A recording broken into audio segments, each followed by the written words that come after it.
ప్రభుత్వ ఉద్యోగ ఖాళీలన్నీ భర్తీ చేస్తాం. ప్రజాపాలనలో కొలువుల పండుగలో ముఖ్యమంత్రి రేవంత్ రెడ్డి. ప్రభుత్వ ఉద్యోగ ఖాళీలన్నీ భర్తీ చేస్తాం. 2034 వరకు సీఎంగా గ్యారంటీగా ఉంటా. గత సీఎం కుటుంబం, రాజకీయాలు, పార్టీ ప్రయోజనాలు లక్ష్యంగా పనిచేశారు. ప్రజాపాలనలో కొలువుల పండుగలో ముఖ్యమంత్రి రేవంత్ రెడ్డి. రాష్ట్రంలో ఉన్న ఖాళీగా ఉన్న ప్రభుత్వ ఉద్యోగాలన్నీ భర్తీ చేస్తామని, ఆ విషయంలో తనకు స్పష్టమైన అవగాహన ఉందని ముఖ్యమంత్రి రేవంత్ రెడ్డి తెలిపారు. సీఎంగా తాను 2034 వరకు గ్యారంటీగా ఉంటానని, రాష్ట్ర యువతకు ప్రభుత్వ, ప్రైవేటు ఉద్యోగాలు సాధించేలా నైపుణ్య శిక్షణ ఇప్పించి తీర్చిదిద్దే బాధ్యత తీసుకుంటున్నానన్నారు. కాంగ్రెస్ ప్రభుత్వం భూమి లేని వారిని భూములు, గిరిజనులకు పోడు పట్టాలు ఇచ్చింది. ప్రస్తుతం భూములు లేవని, నాణ్యమైన విద్య అందించాలన్నదే తమ ఏకైక లక్ష్యమని వెల్లడించారు.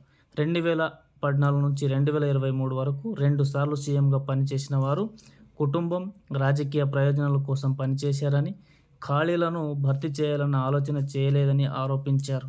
ప్రజాపాలనలో కొలువుల పండుగ కార్యక్రమంలో భాగంగా శుక్రవారం హైదరాబాద్లోని శిల్పకళా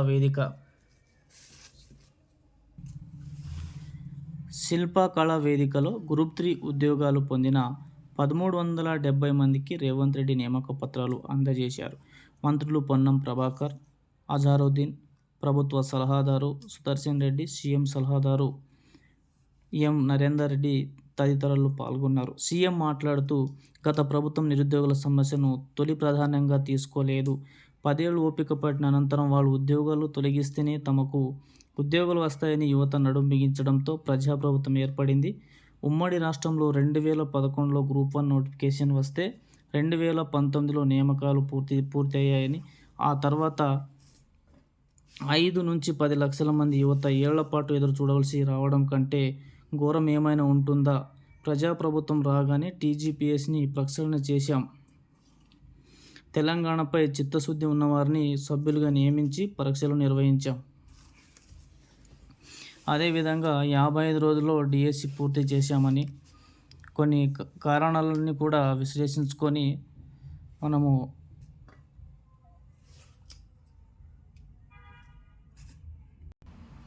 ఇక్కడ 55 రోజుల్లోనే డిఎస్సి పూర్తి చేశామని చెప్పడం జరిగింది. డిఎస్సి నోటిఫికేషన్ నుంచి ఫలితాల వరకు 55 రోజుల్లోనే భర్తీ ప్రక్రియ పూర్తి చేసి 11,000 మందికి నియామక పత్రాలు ఇచ్చాం. పోలీస్, వైద్య ఆరోగ్య శాఖ, గ్రూప్స్, రవాణా, ఇంజనీరింగ్ ఉద్యోగుల భర్తీని ఓ యజ్ఞంలో భావించి తప్పులు దొరలకుండా పూర్తి చేశాం.